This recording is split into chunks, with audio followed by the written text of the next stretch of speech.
Hi, everybody, and welcome back to the Soda Pop Podcast. I am your host, Kiya Williams, and I am here with a very special guest. Hi. Say hi, Jill. Hi.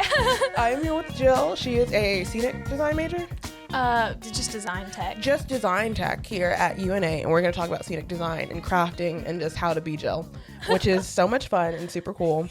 So we're going to talk about that in a second. First, we're going to do a fresh squeeze and talk about new music. So today, we have from the brand of Old Time that I've been doing for like the past 3 weeks now because this is the only brand of lemonade I have not drunken all of. We're doing the Caribbean blend raspberry lemonade. ASMR. Raspberry lemonade is so good. Raspberry and is it strawberry, I think? Pink lemonade is raspberry. Is it raspberry or strawberry? It's just pink. There's just regular strawberry though. Wow. That's not bad. Hold on. No, that's actually amazing. I forgot to shake it. Hold on. That's on me. Whoa. It's not too zesty. I'm not mad at it. Yeah, no, it's not like, because lemonade usually punches you in the face, but the raspberry thing, like, calms it out. It really does. This isn't bad.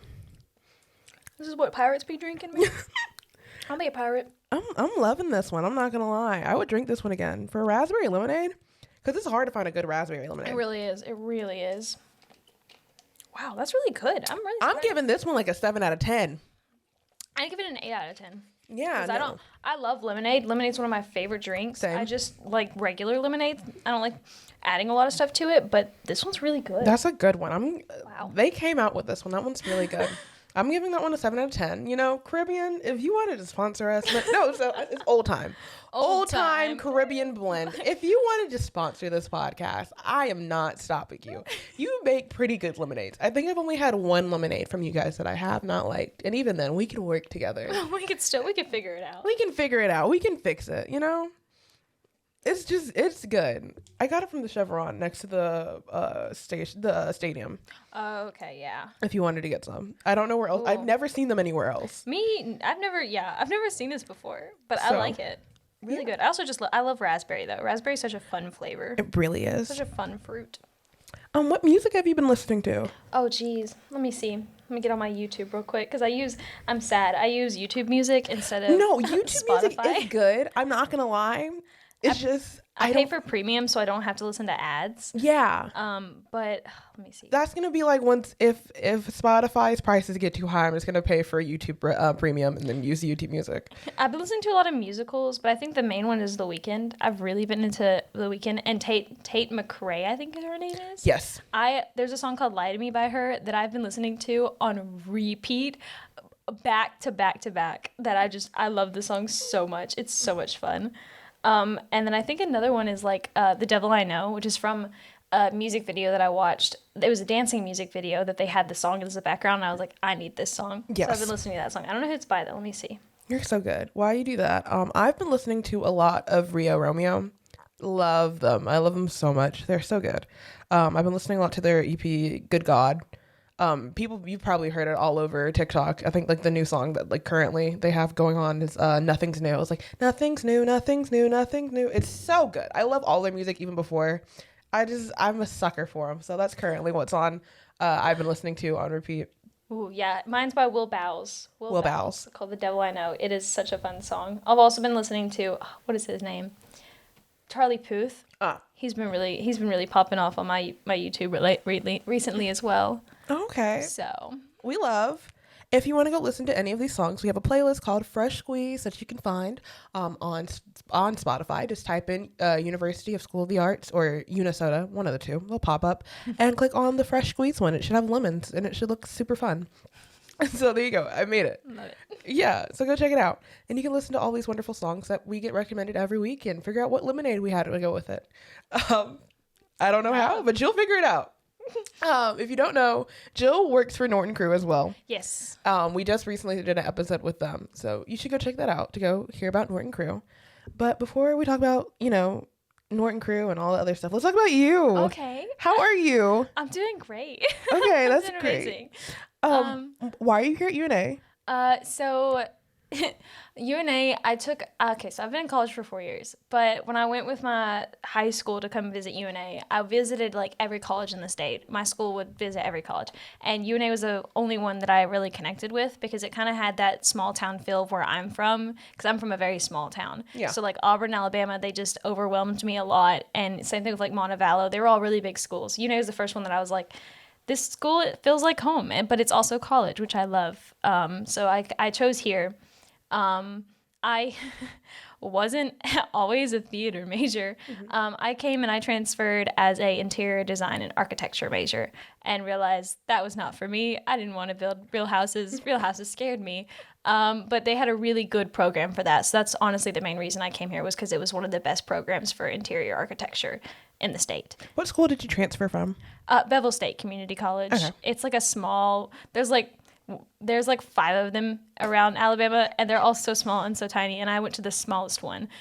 So if that tells you anything, there's like 5 of them, and I went to the one that had the least amount of students. Like 100 student max. I probably half of them were like all, because the one I went to was very much trade oriented. So half of them you didn't even know existed because they were That's too busy. That's typically trade schools. Yeah, they were typically too busy for you to even notice that they existed sometimes.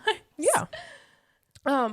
Why did you choose like interior design and just design in general? I think I've always been a very like crafty person. Like I love art. Art has been such a big part of my life. I'm very good with working with my hands. I'm a very hands-on person. I'm not like a visual. I'm more of a, if you give it to me, I can make it. Yeah, if you give it to me, give me some duct tape, give me some paint, I could probably make you an entire painting. Like that kind of thing. But I was always like that, and my mom also is very artistically inclined, and my dad also like is very artistically inclined. So we're very much artistic people. Yeah. And so interior design was like the only one. I took drafting. I was a drafting person for a while, and I changed. Can you explain what drafting is for all the regular people? Yeah. So I was a two-dimensional AutoCAD specialist. So I would take little pictures and dimensions of mechanical parts for machines, and then I would put them into a software to be then put into a 3D software to then be made. AKA she was a girly in STEM. Yeah, I was a girly in STEM. It would be like I would take the plans to then be put into another software to then be made and manufactured. So like all of like the mechanical parts, if you've ever heard of Alabama Power, my first like potential job was there. Like that was the first place I was supposed to go to when I finished. But I ended up not. I was like, this is I kind of hate this. Me. Yeah, I kind of hate this. I'm sitting at a computer drawing parts all day long. I don't like this. I need to be out. I need to be doing things. Yeah. So the only other thing that I had in that class was Revit, which was also under our like sister family of, because it's AutoCAD, Revit, Inventor, all of that. And so Revit was a architectural program that you could go and design houses, and I started playing around with that, and I was like, oh, I love this so much. Like, this is so much fun. I think I would rather do this. And so that's kind of how I got into the interior design side. And then I realized when I got into like really doing interior design, I was like, I absolutely don't like do not like this. I thought I did. It was a step up, but it wasn't the step. Yeah. Like it was like a little steps, but just not the top step. It wasn't where I wanted to be. So I transferred degrees about 3 weeks into discovering scenic design here. So what's like your you started scenic design last year? Yes. Okay, and your first scenic design was folklore, correct? Yeah, the folklore project. Correct. Okay, folklore, if you don't know, is a devised piece that was made here by students at UNA.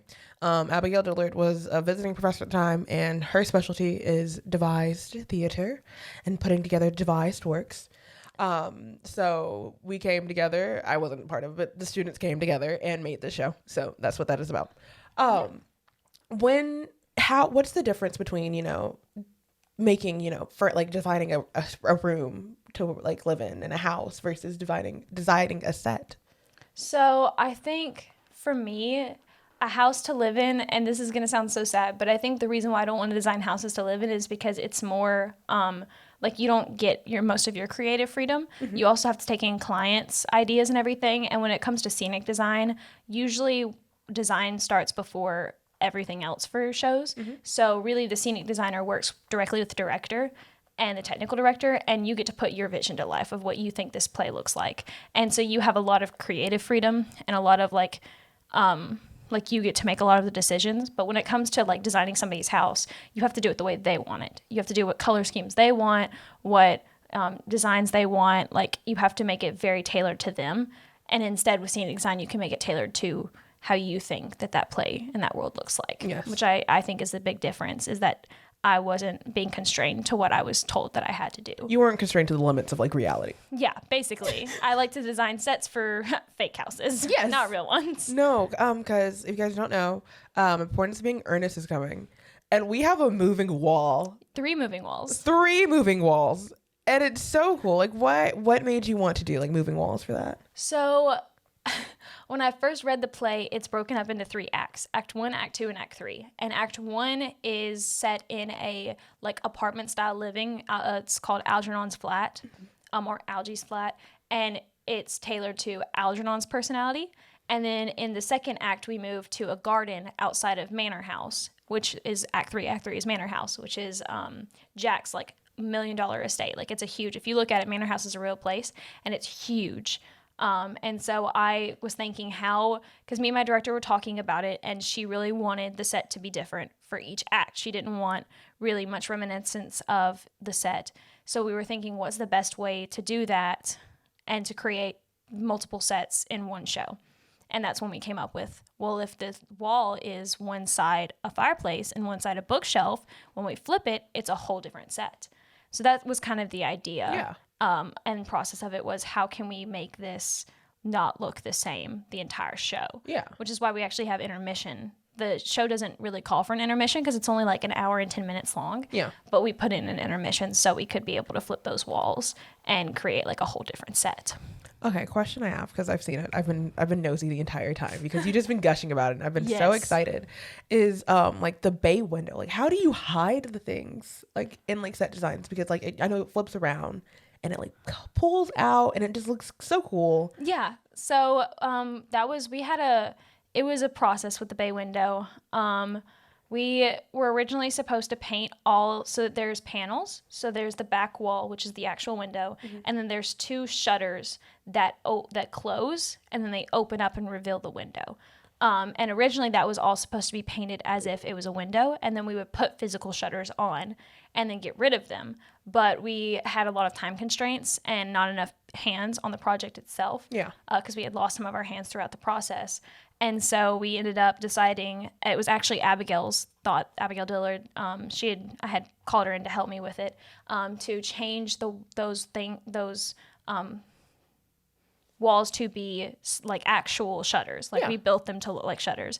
So when they're closed and you're in the garden, they're closed. And then when we go into the house, the shutters open, and then you're in the house. Yeah. So that was kind of the idea. And then the window was actually printed off paper that we pieced together to look like a garden, looking out into a garden. Sadly, this will come out after the show, but if you went there, you saw how cool it was, and it was just beautiful to look at.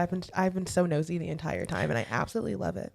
The question I have for you is, when it comes to putting things in reality, like how do you get it like on paper? Like how do you pull it in your head and be like, I want this? Because I know I have a hard time describing what I want in my head, Yeah. So I think what helps us is that here at UNA we have a process called the design process.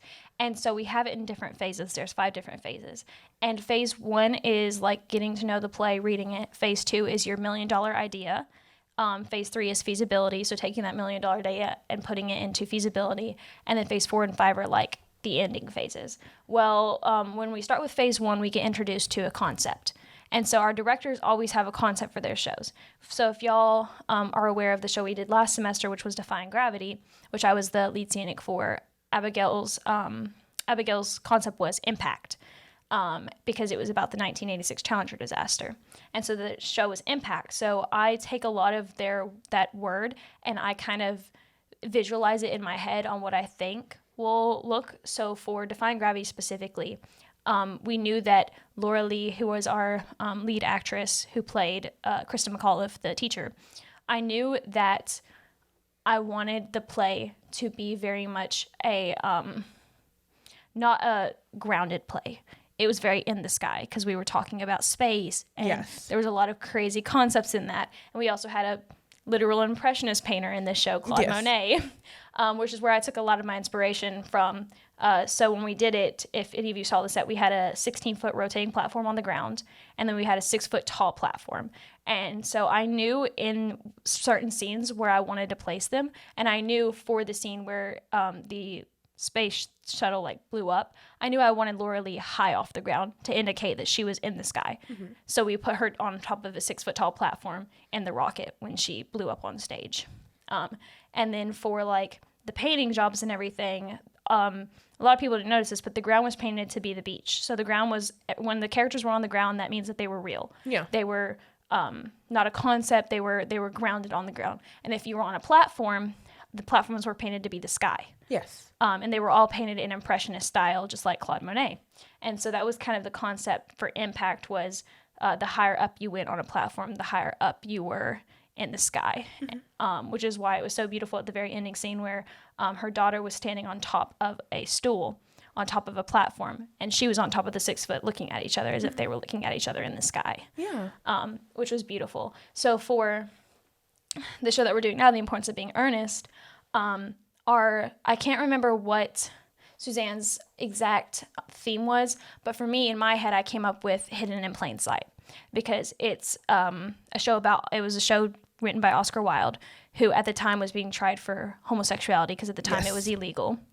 And so for me, I wanted to make the set match, because for the show, am I allowed to give anything away at the show? Yeah, it's going to come out afterwards. So okay, great. So Algernon and Jack. If you don't know, this play is very, very old. Yes, it is. Algernon and Jack are the two main characters of the show. And the whole point of Algernon and Jack is they're putting on these two different personas that eventually in the end they end up getting rid of, but they play two different people. Well, the show is basically based off of Oscar Wilde having to hide his identity. So Jack and Algernon are actually embodiments of Oscar Wilde himself.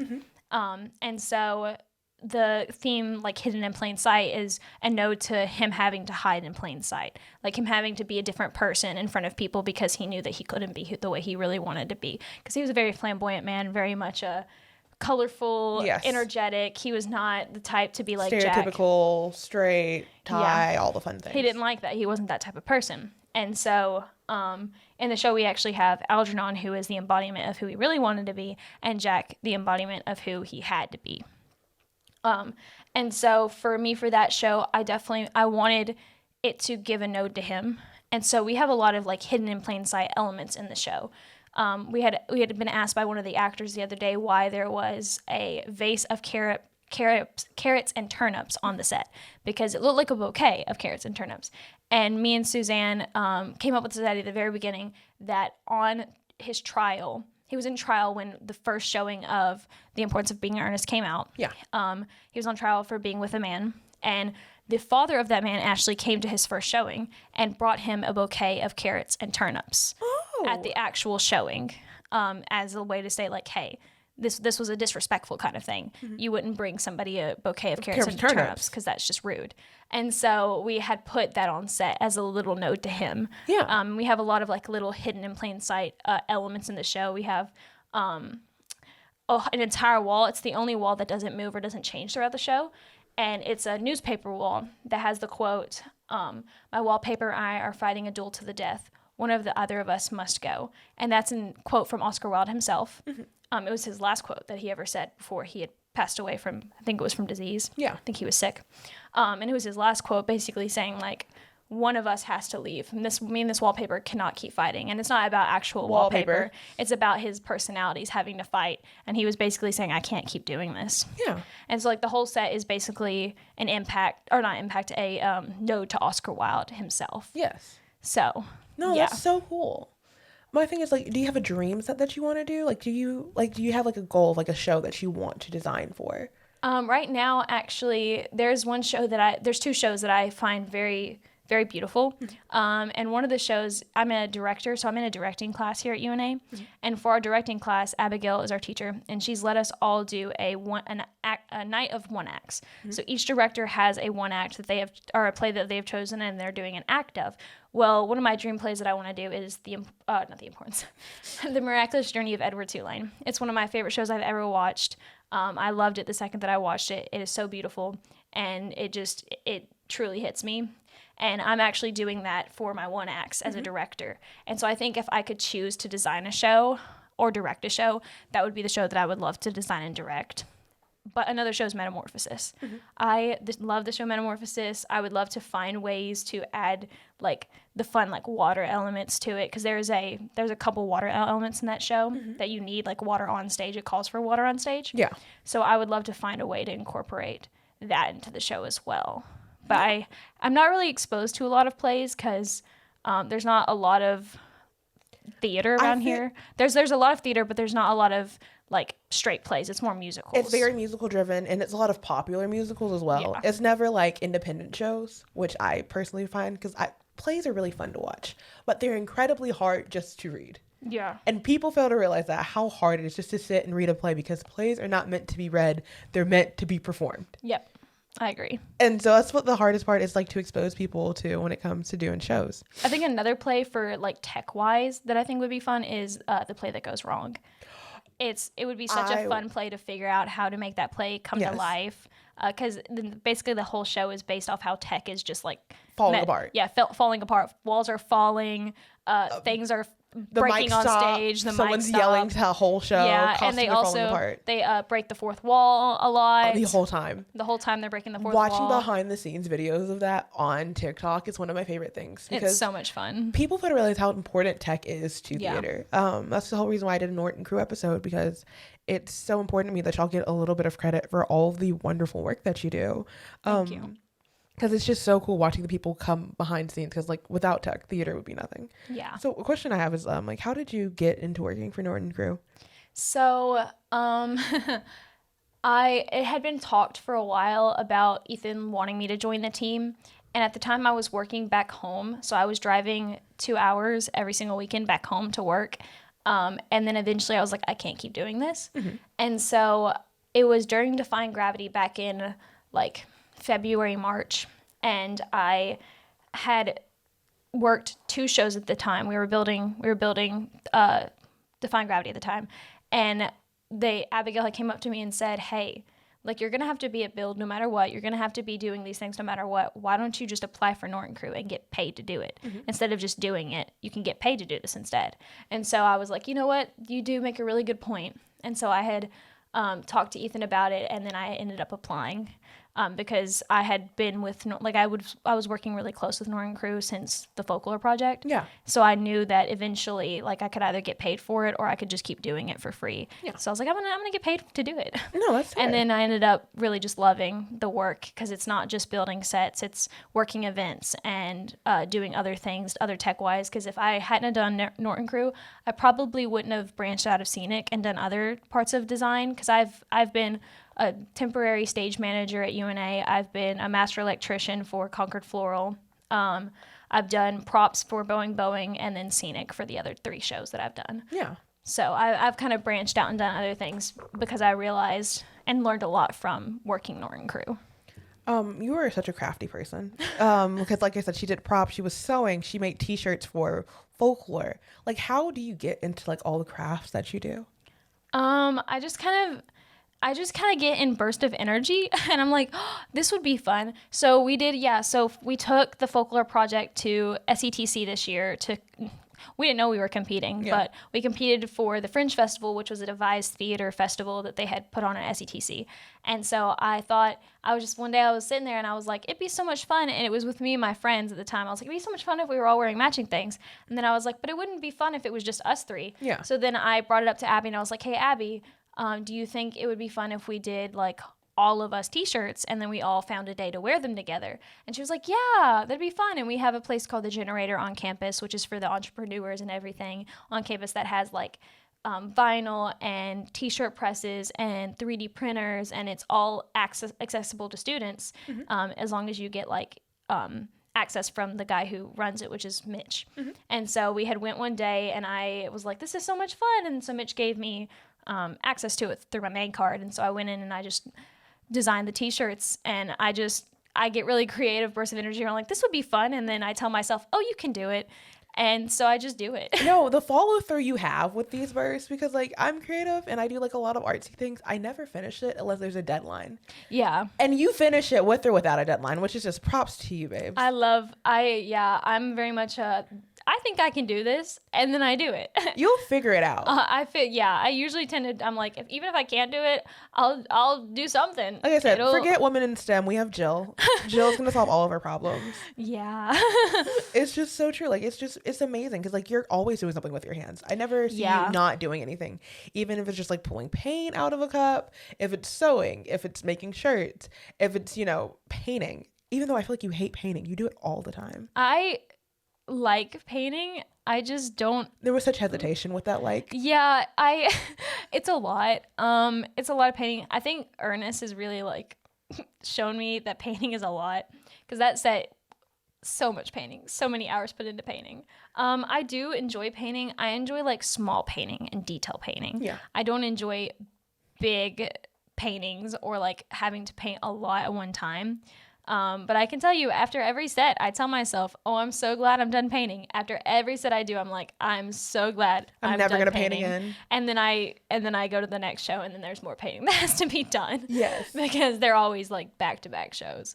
So, I do love painting. I just don't love it in large increments. Yes. For folklore, you mentioned SETC, where you had to make a smaller set that was travel size, correct? Yes. What was the process of that like? I actually wasn't working for Norton Crew at the time.